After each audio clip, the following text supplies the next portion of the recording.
Students, आप सभी का क्लास में स्वागत है। हम बात कर रहे हैं राजनीति विज्ञान के मूल आधार।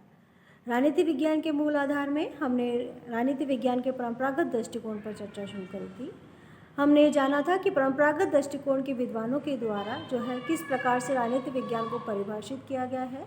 उन्होंने राजनीति विज्ञान के जो है अध्ययन को या राजनीति विज्ञान विषय को जो है किस प्रकार से डिफाइन किया है, इस संदर्भ में हमने बात करी थी। हमने देखा था कि विभिन्न राजनीति वैज्ञानिकों में जो है मतैक्य नहीं था उनकी राजनीति विज्ञान की परिभाषाओं को लेकर, अर्थात विभिन्न राजनीति वैज्ञानिकों के अलग अलग मत थे और उन्होंने जो है अपने मतानुसार राजनीति विज्ञान को जो है डिफाइन किया था। इसी प्रकार से हमने राजनीति विज्ञान के अध्ययन क्षेत्र के बारे में भी जानना चाहा और हमने देखा था कि विभिन्न राजनीतिक विद्वान जैसे कि गैटेल, गार्नर, गैरिस, बिलोबी, इन सब के द्वारा जो है राजनीति विज्ञान के अध्ययन क्षेत्र को अलग अलग तरीके से जो है विश्लेषित किया गया था। अलग अलग तरीके से जो है उन्होंने उसको बताया था कि राजनीति विज्ञान के अध्ययन क्षेत्र में जो है राज्य का अध्ययन किया जाना चाहिए या राज्य और सरकार के अध्ययन को सम्मिलित किया जाना चाहिए या इन सभी का को जो है अध्ययन में सम्मिलित किया जाना चाहिए। तो इस प्रकार से परिभाषाओं की तरह राजनीति विज्ञान के अध्ययन क्षेत्र के बारे में भी जो है राजनीति वैज्ञानिकों में मतैक्य नहीं पाया गया। इस कारण से जो है हमने ये देखा कि यूनेस्को के द्वारा, जो कि संयुक्त राष्ट्र संघ की संस्था है,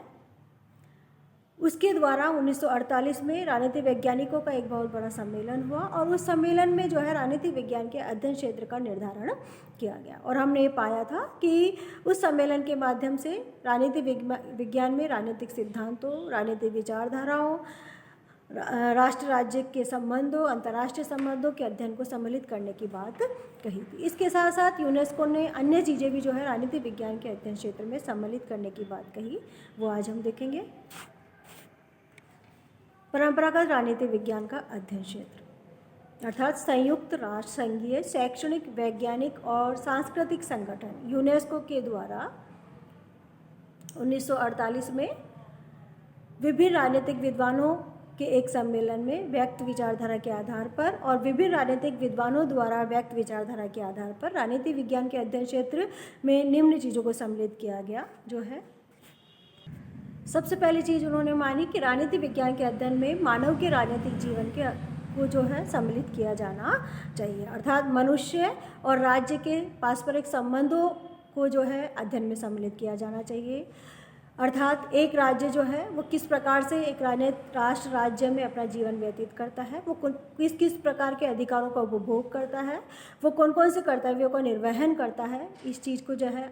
राजनीति विज्ञान के अध्ययन में सम्मिलित किया जाना चाहिए। इसके साथ साथ राज्य के द्वारा व्यक्ति पर किस किस प्रकार के नियंत्रण लगाए जाते हैं, कौन कौन से प्रकार के नियंत्रण लगाए जाते हैं,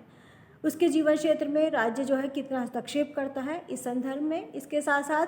व्यक्ति जो है वो राज्य की नीतियों को किस प्रकार से प्रभावित करता है, व्यक्ति जो है व्यक्तिशय या व्यक्ति समूह के माध्यम से राज्य की नीतियों को किस प्रकार से किस रूप में प्रभावित करता है, इस संदर्भ में भी जो है राजनीति विज्ञान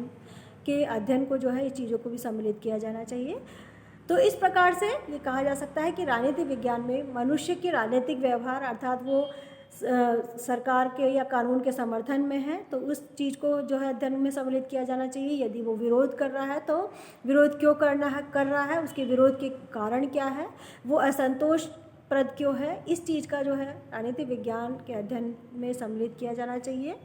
इस संदर्भ में कैटलिन का कहना है कि राजनीति विज्ञान नियंत्रक एवं नियंत्रित के व्यापक संबंधों का अध्ययन है। अर्थात कैटलिन ने कहने का प्रयास किया कि राजनीति विज्ञान में नियंत्रक अर्थात सरकार और नियंत्रित अर्थात सामान्य जनता के व्यापक संबंधों का अध्ययन जो है राजनीति विज्ञान में किया जाना चाहिए। दूसरी चीज़ जो आ जाती है राजनीति विज्ञान के अध्ययन में सम्मिलित करने की बात, जो कि यूनेस्को और विभिन्न राजनीति वैज्ञानिकों के द्वारा जो है कही गई, वो आ जाता है राज्य का अध्ययन। अर्थात राज्य जो है उसका प्रारंभ कैसे हुआ, राज्य की किन विभिन्न रूपों में अभिव्यक्ति होती है, राज्य का वर्तमान स्वरूप क्या है, राज्य का भावी स्वरूप क्या रहेगा, इस संदर्भ में जो है राजनीति विज्ञान में अध्ययन किया जाना चाहिए। अर्थात राज्य विभिन्न रूपों में किस प्रकार से अभिव्यक्त हुआ, जैसे प्राचीन समय में राजतंत्रात्मक शासन व्यवस्थाएं थी, फिर औपनिवेशिक राज्यों का जो है काल आया, उसके पश्चात जो है लोकतांत्रिक राष्ट्र राज्यों का काल आया। तो इस प्रकार से राज्य जो है वो प्राचीन अवस्था में कैसा था, फिर उसके स्वरूप कैसे बदला और वर्तमान स्वरूप उसका क्या है, इन सभी चीज़ों का अध्ययन जो है राजनीति विज्ञान में किया जाना चाहिए कि राज्य का प्रादुर्भाव कैसे हुआ, राज्य के प्रादुर्भाव की आवश्यकता क्या पड़ी, उसके उद्देश्य क्या है उस अस्तित्व में आने के, उसके कार्य क्या है। तो इन सब चीज़ों के संदर्भ में जो है राज्य के अध्ययन को राजनीति विज्ञान में सम्मिलित किया जाना चाहिए। फिर है इस संदर्भ में गैटिल का कहना है कि राजनीति विज्ञान राज्य कैसा था कि ऐतिहासिक गणवेशना करता है, राज्य कैसा है का विश्लेषणात्मक अध्ययन करता है, और राज्य कैसा होना चाहिए कि राजनीतिक और नैतिक परिकल्पना करता है। अर्थात गैटिल ने कहने का प्रयास किया कि राजनीति विज्ञान कैसा था, अर्थात अतीत का अध्ययन करता है, उसका अतीत की खोज करता है कि राज्य नामक संस्थाओं का उद्भव कैसे हुआ, उसके उद्भव के उद्देश्य क्या थे, सिद्धांत क्या थे, और उसका स्वरूप क्या था, उसकी प्रकृति क्या थी। इस संदर्भ में जो है राजनीति राज्य नामक संस्थाओं से संबंधित जो है गणवेशा की जाती है या जो है खोज की जाती है। फिर राज्य कैसा है का उसका विश्लेषणात्मक अध्ययन किया जाता है कि राज्य का वर्तमान स्वरूप क्या है, उसके वो किन सिद्धांतों पर आधारित है, उसके जो है अवस्थिति के उद्देश्य क्या है,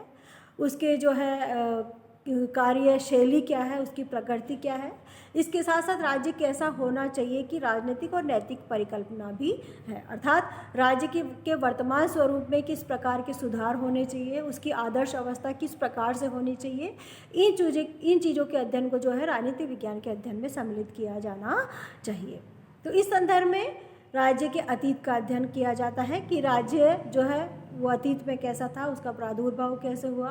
राज्य का वर्तमान का अध्ययन किया जाता है कि वर्तमान राष्ट्र राज्य जो है वो किस प्रकार से कार्य करते हैं, उसके जो है विभिन्न संस्थाएं कौन सी होती है, उसके संगठन कौन से होते हैं, उसका कार्यक्षेत्र क्या होता है, उसका उद्देश्य क्या होता है और उसकी किन विभिन्न रूपों में अभिव्यक्ति होती है। फिर है राज्य के भविष्य का अध्ययन, अर्थात राज्य के वर्तमान स्वरूप में किस प्रकार के सुधार होने चाहिए, राज्य को किन उद्देश्यों की प्राप्ति करनी है, राज्य का विकसित स्वरूप कैसा होना चाहिए। इन चीज़ों को जो है अध्ययन में सम्मिलित किया जाना चाहिए। अर्थात राज्य कैसा होना चाहिए का अध्ययन जो है हम विभिन्न विचारधाराओं में करते हैं, जैसे कि साम्यवादी विचारधारा, समाजवादी विचारधारा।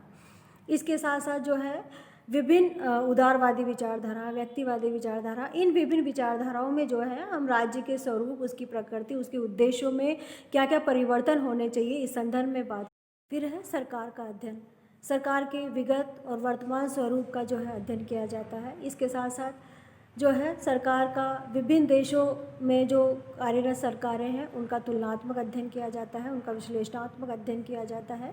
कि विभिन्न सरकारों के द्वारा किस प्रकार से कार्य किए जाते हैं या उनका स्वरूप किस प्रकार का होता है, उनके उद्देश्य किस प्रकार के होते हैं, वो कौन से सिद्धांत के आधार पर कार्य करती है। तो इस प्रकार से सरकार के विभिन्न स्वरूपों का, विभिन्न रूपों का जो है तुलनात्मक अध्ययन किया जाता है। विभिन्न देशों में जो कार्यरत सरकारें हैं उनका भी जो है तुलनात्मक अध्ययन किया जाता है, जैसे कि ब्रिटिश सरकार का तुलनात्मक अध्ययन किया जाएगा या ब्रिटेन में जो राजतंत्रात्मक शासन प्रणाली कार्यरत है उसका, और जो अमेरिका में अध्यक्षात्मक शासन प्रणाली है उनका तुलनात्मक अध्ययन किया जाएगा। तो इस प्रकार से सरकार के विभिन्न रूपों का, विभिन्न कार्यप्रणालियों का, विभिन्न उद्देश्यों का, विभिन्न सिद्धांतों का अध्ययन जो है किया जाता है, और ये अध्ययन तुलनात्मक और विश्लेषणात्मक दोनों ही आधार पर किए जाते हैं। इसके साथ साथ सरकार की विभिन्न संस्थाएं, जैसे कि भारत में सरकार लोकतांत्रिक शासन व्यवस्था है और यहाँ पर सरकार की 3 प्रकार की संस्थाएँ हैं, व्यवस्थापिका, कार्यपालिका और न्यायपालिका। सरकार की इन तीनों संस्थाओं का अध्ययन जो है राजनीति विज्ञान के अध्ययन में सम्मिलित किया जाता है। इनके विभिन्न कार्यों का, इनकी कार्यप्रणाली का, इनके कार्य क्षेत्र का, इसके साथ साथ इनकी शक्तियों का, इनकी शक्तियों पर जो नियंत्रण रखा जाता है उसका भी जो है अध्ययन किया जाता है कि व्यवस्थापिका शक्ति पर किसका नियंत्रण होगा, न्यायपालिका शक्ति पर किस प्रकार का नियंत्रण होगा। तो इस प्रकार से इन सरकार के विभिन्न कार्यों, विभिन्न संस्थाओं, विभिन्न संगठनों, इनके उद्देश्यों, इसके साथ साथ इनकी शक्ति, इनके ऊपर जो नियंत्रण लागू किए जाते हैं उनका अध्ययन जो है वो व्यापक रूप से राजनीति विज्ञान के अध्ययन में सम्मिलित किया जाता है। फिर है शासन प्रबंधन का अध्ययन, अर्थात जो प्रशासनिक व्यवस्था होती है उसके अध्ययन को भी जो है राजनीति विज्ञान के अध्ययन में सम्मिलित किया जाता है, या प्रशासनिक व्यवस्था को भी जो है राजनीति विज्ञान के अध्ययन में सम्मिलित किया जाता है। फिर है स्थानीय, राष्ट्रीय और अंतर्राष्ट्रीय समस्याओं का अध्ययन, अर्थात स्थानीय स्तर पर जो समस्याएं उत्पन्न होती है उनका निदान कैसे हो। स्थानीय स्तर की समस्याओं के निदान के लिए जो है कौन सी संस्थाएं कार्य करें, कौन सी जो संगठन कार्य करे, इस संदर्भ में बात की जाती है। जैसे कि भारत में स्थानीय स्तर की समस्याओं के निपटाने के लोकतांत्रिक विकेंद्रीकरण किया गया है और स्थानीय स्तर पर विभिन्न शासन की विभिन्न संस्थाओं की स्थापना की गई है, जैसे गाँवों के लिए पंचायती राज और जो है शहरों के लिए नगर निगम, नगर पालिकाएं इत्यादि माध्यम से स्थानीय स्तर की समस्याओं को के निपटारे के लिए कार्य किया जाता है। और इन स्थानीय स्तर की समस्याओं के निपटारे के लिए या स्थानीय स्तर की शासन की जो संस्थाएं हैं इनके अध्ययन को भी जो है राजनीतिक विज्ञान के अध्ययन में सम्मिलित किया जाता है। इस प्रकार से राष्ट्रीय स्तर पर जो समस्याएं उत्पन्न होती है, जैसे राष्ट्रीय एकता में जो बाधक तत्व होते हैं या राष्ट्र के विकास में जो बाधक तत्व होते हैं, राष्ट्र की विभिन्न समस्याएं, विभिन्न जो मुद्दे होते हैं, जैसे कि क्षेत्रवाद, भारत में जैसे क्षेत्रवाद, भाषावाद, विभिन्न जो राष्ट्रीय एकता में बाधक तत्व होते हैं या राष्ट्रीय विकास में जो बाधक तत्व होते हैं उनको भी जो है राजनीति विज्ञान के अध्ययन में सम्मिलित किया जाता है। अंतर्राष्ट्रीय क्षेत्र की समस्याओं को भी जो है राजनीति विज्ञान के अध्ययन में सम्मिलित किया जाता है। जैसे कि अंतर्राष्ट्रीय क्षेत्र में एक राष्ट्र अपनी स्थिति जो है अंतर्राष्ट्रीय क्षेत्र में कैसे बनाए रखे, अंतर्राष्ट्रीय स्तर पर वह जो है स्वयं को कैसे स्थापित करे, अन्य देशों से किस प्रकार के संबंध स्थापित करे कि उसके स्वयं के राष्ट्र का विकास जो है निरंतर होता रहे। इसके साथ साथ विश्व शक्ति के साथ वो किस तरह से अपने सौहार्दपूर्ण संबंध बनाए रखे या अन्य राष्ट्रों के साथ वो अपने किस प्रकार के संबंध बनाए रखे कि उसके राज्य में जो है शांति व्यवस्था बनी रहे। तो इस प्रकार से एक राष्ट्र किस प्रकार की विदेश नीति अपनाता है, किस प्रकार के अंतर्राष्ट्रीय संबंध स्थापित करता है, वो मैत्रीपूर्ण संबंध स्थापित करता है या युद्ध की वो जो है बात करता है या पारस्परिक तनाव की जो स्थितियाँ चलती रहती है। तो इस संदर्भ में एक राष्ट्र जो है किस प्रकार के अंतर्राष्ट्रीय संबंध स्थापित करता है, तो अंतर्राष्ट्रीय संबंध, अंतर्राष्ट्रीय नीति, अंतर्राष्ट्रीय कानून का भी जो है राजनीति विज्ञान के अध्ययन में उनको भी सम्मिलित किया जाता है। फिर है अन्य समाज विज्ञानों का प्रासंगिक अध्ययन, अर्थात राजनीति विज्ञान में अन्य समाज विज्ञानों का भी जो है अध्ययन को सम्मिलित किया जाता है, क्योंकि राजनीति विज्ञान में विभिन्न राजनीतिक समस्याओं के अध्ययन के लिए या विभिन्न राजनीतिक समस्याओं के हल के लिए जो है हम राजनीतिक परिस्थितियों को विभिन्न समाज विज्ञानों से या विभिन्न समाज की विभिन्न परिस्थितियों से संबंधित करके उसका अध्ययन करते हैं। जैसे राज्य की आर्थिक समस्याओं के अध्ययन के लिए हमें अर्थशास्त्र का सहारा लेना पड़ता है। इसी प्रकार राजनीति विज्ञान की या समाज की विभिन्न सामाजिक समस्याओं के लिए या सांप्रदायिक समस्याओं के लिए जो है हमें समाज विज्ञान का सहारा लेना पड़ता है, समाजशास्त्र का सहारा लेना पड़ता है। तो इस प्रकार से अन्य समाज विज्ञानों से संबंधित करके जो है राजनीति विज्ञान के अध्ययन को जो है किया जाता है। तो इस प्रकार से अन्य समाज विज्ञानों से संबंधित करके राजनीति विज्ञान के अध्ययन को जो है कार्य रूप दिया जाता है या अध्ययन को पूर्ण किया जाता है। इस संदर्भ में हंसजार और स्टीवेंस का कहना है कि राजनीति विज्ञान जो कि एक समय अपने अध्ययन के लिए राजकीय तत्वों को ही ध्यान रखता था, आज अपने प्रशासनिक तत्वों के अध्ययन में आर्थिक, सामाजिक, भौगोलिक आधारों की भी विवेचना करता है। अर्थात स्टीवेंस और हंसजार ने कहने का प्रयास किया कि एक समय ऐसा था जबकि राजनीतिक विज्ञान में सिर्फ राजनीतिक तथ्यों को ही सम्मिलित किया जाता था, राजनीतिक अवधारणाओं को ही जो है सम्मिलित किया जाता था या प्रशासनिक तत्वों को ही सम्मिलित किया जाता था। ऐसे में जो है राजनीति विज्ञान का सैद्धांतिक अध्ययन हुआ करता था सिर्फ। चूँकि आज राजनीति विज्ञान का व्यवहारिक अध्ययन भी किया जाता है, अर्थात राजनीति विज्ञान का ऐसे अध्ययन करने का प्रयास किया जाता है जिसमें कि राजनीति विज्ञान की जो भी समस्याएं हैं या राजनीति से संबंधित जो भी समस्याएं उत्पन्न हो रही है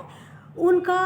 हल जो है राजनीति वैज्ञानिकों के द्वारा प्रस्तुत किए जाने की चेष्टा है। और इसीलिए वो राजनीति विज्ञान को अन्य समाज विज्ञानों से संबंध करके उसका अध्ययन करना चाहते हैं। अर्थात वो राजनीति विज्ञान से संबंधित या राजनीति से संबंधित विभिन्न समस्याओं या राज्य से संबंधित विभिन्न समस्याओं को जो है गहराई से समझने के लिए वो उन समस्याओं का संबंध अन्य समाज विज्ञानों से संबंधित करके करते हैं। तो उसके कार्य और कारणों तक पहुंच पाते हैं, और फिर कार्य कारणों तक जब वो पहुंच पाते हैं तो उन समस्याओं का निदान भी जो है उनके द्वारा प्रस्तुत किया जाता है। तो इस प्रकार से ये माना जाता है कि विभिन्न समाज विज्ञानों से संबंध करके राजनीति विज्ञान के अध्ययन जो है वो पूर्ण किया जाता है आज की परिस्थितियों में। अब अध्ययन क्षेत्र में आगे का भाग जो है हम नेक्स्ट क्लास में देखेंगे। एक बार मैं आपको सारी स्लाइड्स दिखा देती हूँ।